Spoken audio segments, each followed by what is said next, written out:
Podemos hablar de Dios porque Dios es alguien en principio inalcanzable para nosotros. ¿Cómo mira Dios? ¿Cómo ve Dios este mundo? A la luz de la fe es el nombre que hemos elegido para este programa porque a la luz de la fe podemos conocer a Dios y a la luz de la fe también Dios nos permite compartir la mirada que Él tiene del mundo. Un saludo a todos los televidentes de EWTN. Para mí es un honor estar con ustedes y les invito a compartir este espacio en el que a la luz de la fe queremos conocer a Dios y desde Dios conocer al mundo.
La presencia de Dios, clave de la vida cristiana. A la hora de comenzar unas reflexiones sobre unos programas de fe, he meditado, he pensado, ¿por dónde comenzar? ¿Cuál sería el punto de arranque? Y me parece que eso es muy importante, porque en esta vida poner lo esencial en el primer lugar nos ayuda a no dispersarnos. Sí, es muy fácil dispersarnos con montones de aspectos. El tema de la fe tiene obviamente también muchas complejidades y no es fácil abordar el tema desde algo que sea clave, esencial y que nos dé una luz grande para todo el resto de las cuestiones. Me atrevo a sugerir, por lo tanto, la presencia de Dios como la clave de la vida cristiana. Sé que hay muchas personas que dicen que la Iglesia tiene un problema de comunicación, que el problema es que comunicamos mal, que deberíamos de estar mucho más instruidos en el arte de la comunicación. No niego que obviamente ahí también tengamos mucho que caminar, pero pienso que no debemos de perdernos en cuestiones que son secundarias. Recuerdo que San Juan Pablo II dijo él, cuando allá en el año 1979, ni más ni menos, ¿no?, hizo una llamada a la nueva evangelización, dijo que la nueva evangelización se tiene que caracterizar por un nuevo ardor, segundo, por unos nuevos métodos y por un nuevo lenguaje. Y no puso como primero de los puntos el nuevo lenguaje, no dijo que tenemos que hacer grandes comunicadores, no, dijo nuevo ardor. ¿Por qué puso un nuevo ardor en el centro de la nueva evangelización? Pues porque solo los enamorados se enamoran. Aquí lo que enamora no es tener mucha labia, mal asunto, ¿no?, si nos dejamos embaucar por el que sea un mago de la comunicación. Lo importante no es el continente, lo importante es el contenido. Solo los enamorados se enamoran. ¿Y uno cómo se enamora? ¿Cómo se enamora de un mensaje? Pues yo creo que la clave para enamorarse de un mensaje es vivir en presencia de Dios. Esta es la clave. Los santos son personas que han sentido la presencia de Dios como mucho más determinante en su vida que la mirada de los hombres. Esa es la diferencia. Permítame un pequeño ejemplo, que a veces los ejemplos, pues, yo creo que valen por muchos discursos abstractos. Yo a los jóvenes, cuando a veces me he dirigido hacia ellos, les he dicho, imagínense ustedes que están en el centro de un gran estadio de fútbol. Sí, cada uno tiene su estadio favorito. Aquí en España, pues el Real Madrid y el Barcelona, y en fin, pero cada uno tiene su club o su estadio favorito. Imagínate que estás en el centro de ese estadio favorito.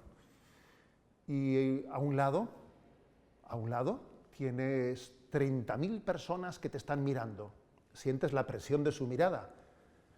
No es fácil sentirse observado por 30.000 personas que ejercen en ti un influjo grande. Al otro lado del estadio no hay nadie. Están los graderíos absolutamente vacíos. O mejor dicho, sí, hay una persona, que es Jesucristo, que también te mira. Y entonces estás tú en medio de ese estadio, a un lado 30.000 personas que te miran y al otro lado únicamente Jesús que también te mira. Y la pregunta clave, la pregunta es, bueno, ¿y qué te condiciona más? ¿Qué mirada es más determinante en tu vida? ¿La mirada de esos 30.000 que te miran, que esperan de ti, que te observan, que te juzgan, que tienen una opinión de ti? ¿O la mirada de Jesucristo? ¿Qué es más determinante en tu vida? Y esto que parece un juego de palabras, que parece un pequeño jeroglífico, no lo es. Eso está aconteciendo en el día a día de nuestra existencia. Seamos o no seamos conscientes, vivimos en presencia de alguien. Y si no vivimos en presencia de Dios, si la mirada de Jesús no es la determinante en nuestra vida, inevitablemente estamos actuando ante esos 30.000 personas. Por lo tanto, la pregunta es, ¿quién es mi público? ¿Quién es mi público? Ahora mismo, ¿quién es mi público del que habla? Yo, Monseñor José Ignacio Munilla, que hablo ante estas cámaras. ¿Mi público sois vosotros? ¿Estoy actuando pues, para intentar quedar bien, para intentar ser aplaudido? ¿O mi público es Dios? ¿Ante quién actúo? Las cámaras eso no lo han recogido, pero antes de comenzar este programa, yo aquí con quienes están haciendo esta grabación hemos hecho una pequeña oración. Hemos rezado juntos y hemos pedido estar en presencia de Dios según hacíamos estos programas. Hemos pedido, ¿no?, esa presencia de Dios y hemos pedido la gracia de que lo que hacíamos lo hiciésemos como instrumentos de Dios para la evangelización del mundo. ¿Quién es mi público? ¿Quién es tu público? ¿Quién es el público de ustedes? Porque sí, eso es lo determinante. Es más, poniendo otro ejemplo, estamos en el mundo de la tecnología y todos sabemos lo importante que es que un móvil esté en cobertura. Si un móvil pierde la cobertura, en ese momento pues, la mayoría de sus aplicaciones no tienen capacidad de estar activas, ha perdido la cobertura. Pues me atrevería a poner este ejemplo para decir lo siguiente: un cristiano es alguien que está en continua cobertura.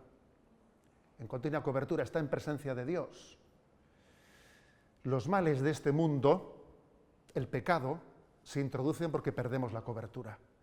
Cuando alguien pierde la cobertura, cuando deja de estar en presencia de Dios, pues los males vienen como consecuencia. No es posible que alguien, si está en buena cobertura, pueda pecar contra la voluntad de Dios y hacerse daño a sí mismo. De hecho, fijaros una cosa, en el cielo, que allí sí os lo garantizo que hay perfecta cobertura, en el cielo no podremos pecar. Es imposible pecar en el cielo y seremos plenamente libres, allí sí seremos plenamente libres y no podremos pecar porque estamos en la presencia de Dios, y en la presencia de Dios, pues paradójicamente no, es cuando cada uno de nosotros es capaz de ordenar toda su vida en perfecto equilibrio. Otro ejemplo, permitidme dar otro ejemplo. Imaginémonos una campera, Aquí en España solemos decir una chaqueta, una campera, ¿no?, que está caída en el suelo. Si yo esa campera me agacho para recogerla y la agarro por un bolsillo y la levanto, obviamente, pues cuando yo veo ese conjunto de tela torcida no sé muy bien ni siquiera qué es, porque la he cogido por un bolsillo. Si la cojo por una manga, si cojo la campera por una manga, pues tampoco termino de entender exactamente qué es eso, ¿no? Totalmente desordenado. Pero si yo cojo esa campera, si yo la levanto cogiéndola por los hombros, queda todo perfectamente ordenado, los brazos van a su sitio, los bolsillos. Así ocurre también en nuestra vida cuando ponemos la presencia de Dios en el centro de nuestra existencia. Todo el resto de las cosas, cada una de ellas, van a su lugar.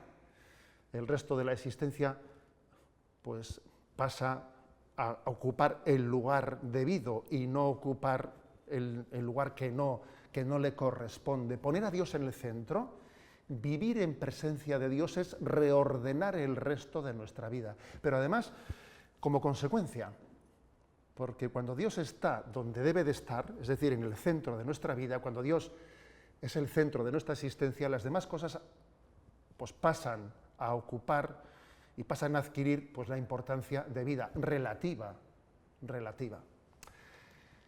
Soy obispo de una diócesis en la que nació San Ignacio de Loyola. Sí, San Ignacio de Loyola es pues una honra de esta diócesis de San Sebastián desde España en la que os hablo. Aquí nació San Ignacio de Loyola y él dijo, en sus ejercicios espirituales, que el hombre ha sido creado para dar gloria a Dios, haciendo de eso el centro de su vida, reordenando el resto de las cosas, ordenándolas en tanto y cuanto le ayuden para esa finalidad. Esa es la clave, que Dios esté en el centro de nuestra vida. Y todo lo demás en tanto y cuanto. Si me ayuda, me sirvo de ello. Si es un estorbo, debo de tener la libertad de corazón para poder prescindir de ello, sabiendo muy bien dónde está el centro, dónde está la clave. Nuestro mayor sufrimiento en esta vida nace de no haber puesto en el centro a Dios. Les voy a contar una pequeña anécdota de mi infancia, y es que recuerdo que en esta misma ciudad de San Sebastián, desde la que les hablo a ustedes, pues yo fui alumno en un colegio llamado del Sagrado Corazón de Jesús, y recuerdo que un sacerdote, un santo sacerdote ya fallecido, el padre Armalés se llamaba él, ¿no? Pues a los alumnos nos enseñó todas las mañanas a hacer una oración que él decía que tenía que ser el ABC de nuestra vida, el ABC, en la que se fundase la firmeza interior, el estar anclado interiormente y que nos diese paz. Y la oración era la siguiente, muy sencilla, no se me ha olvidado. La aprendí cuando yo tendría 9, 10 años, no lo recuerdo muy bien, y permanece muy viva en mi memoria. Dios es mi Padre, qué feliz soy. Soy hijo suyo, soy hijo de Dios. Y no hay más que hablar. Ese es el ABC de mi vida. Dios es mi Padre, vivo en su presencia, todo lo demás es relativo. Nadie me puede quitar ese vivir en presencia de Dios, esa cobertura. Podrá haber nubes que a veces parece que estén ocultando el sol, pero no. Por encima de esos nubarrones está la luz de Dios. Dios es mi Padre, qué feliz soy. Soy hijo suyo, soy hijo de Dios. Y desde esa perspectiva, creo que cuando uno ha puesto en el centro de su vida la presencia de Dios, es capaz, por la gracia de esa presencia, de mirar a los miedos que anidan, ¿no?, en nosotros, a mirarles a los ojos y hacer que se disipen como la nieve cuando se pone al sol se derrite. Sí, estamos perfectamente llamados a mirar a los miedos a los ojos, a sostenerles la mirada, a no apartar por miedo la mirada a nuestros miedos y a dejar que se derriten. Hay un texto maravilloso, ¿no?, de la carta de San Pablo a los romanos, es en el capítulo 8, versículos del 31 al 39, que dice: después de esto, ¿qué diremos? Si Dios está con nosotros, ¿quién estará contra nosotros? El que no reservó a su propio Hijo, sino que lo entregó por todos nosotros, ¿cómo no nos lo dará todo con Él? ¿Quién acusará a los elegidos de Dios? Dios es el que justifica. ¿Quién condenará? ¿Acaso Cristo Jesús, que murió, más todavía resucitó, está a la derecha de Dios y que además intercede por nosotros?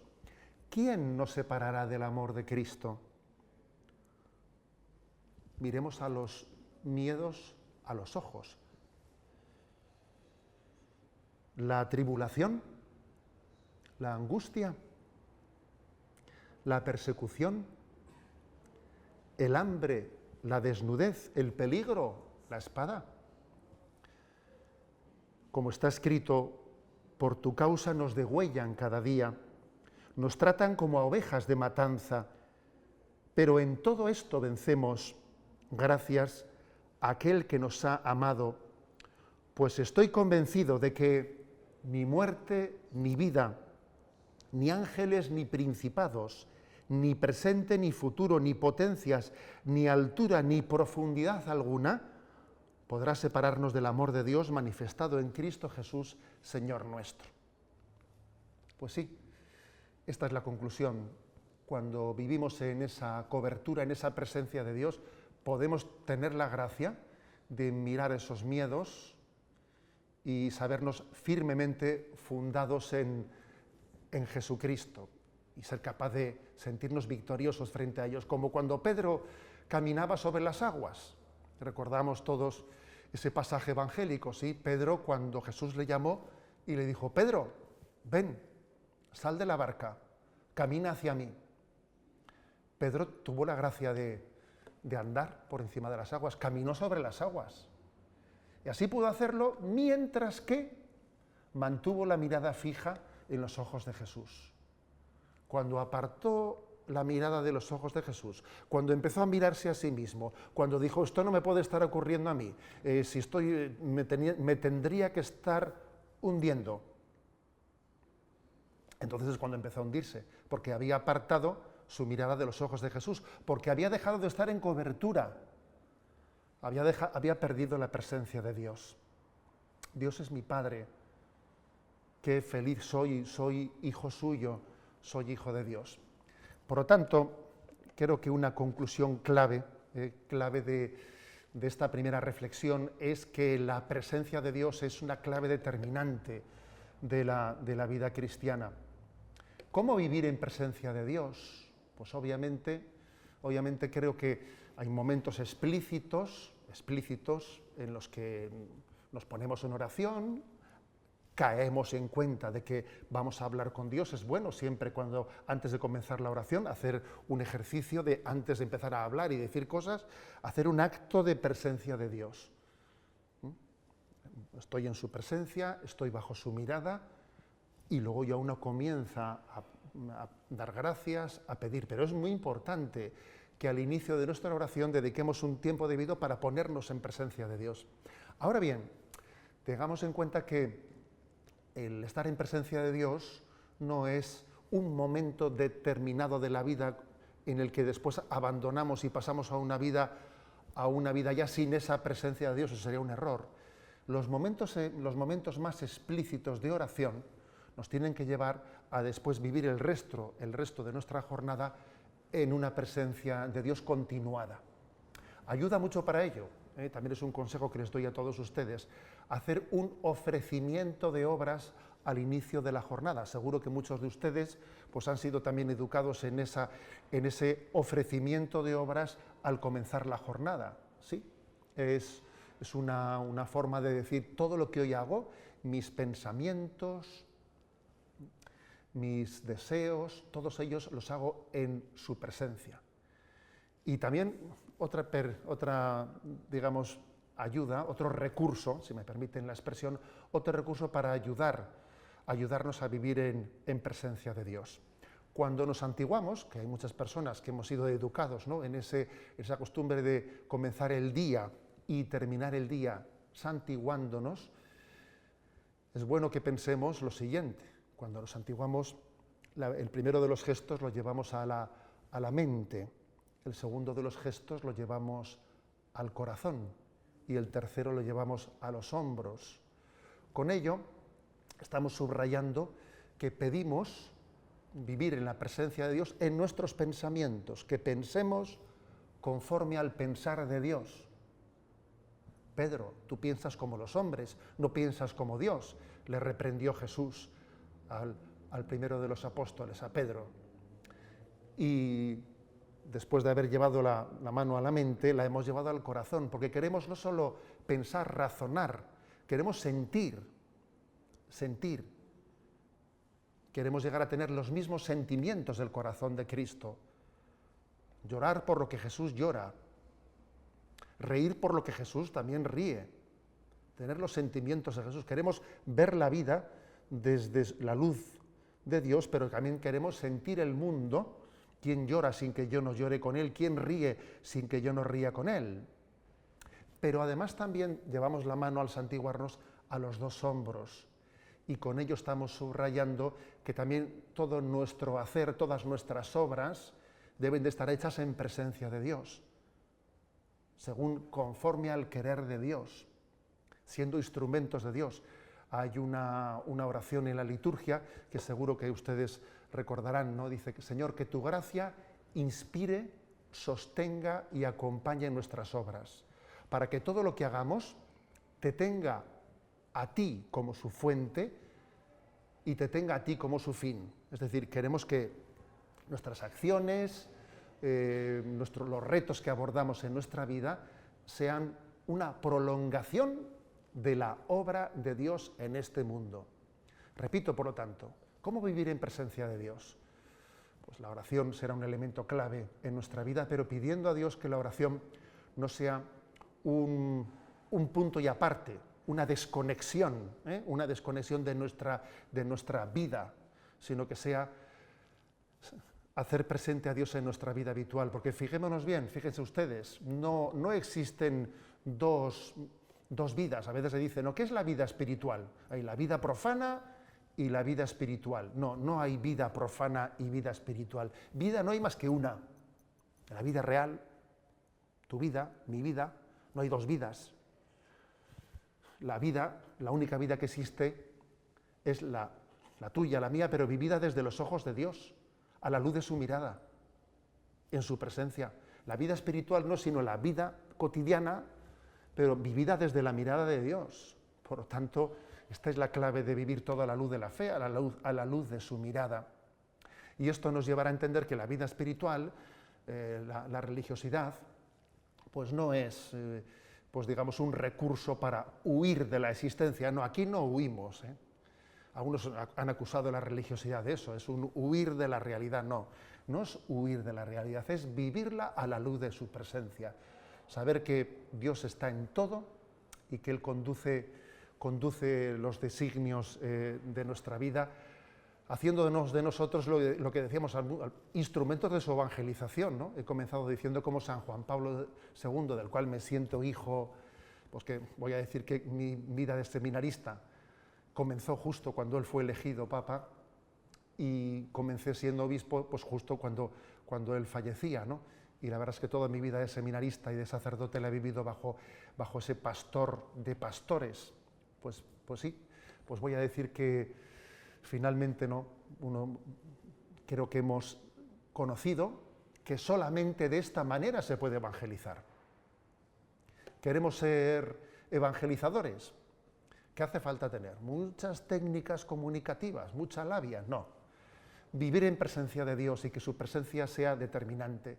Y los santos han sido esas personas que han sido capaces de vivir la sencillez de estar en presencia de Dios y no han sentido esa presión propia, ¿no? del juicio ajeno, de buscar la aprobación o tener miedo a la desaprobación.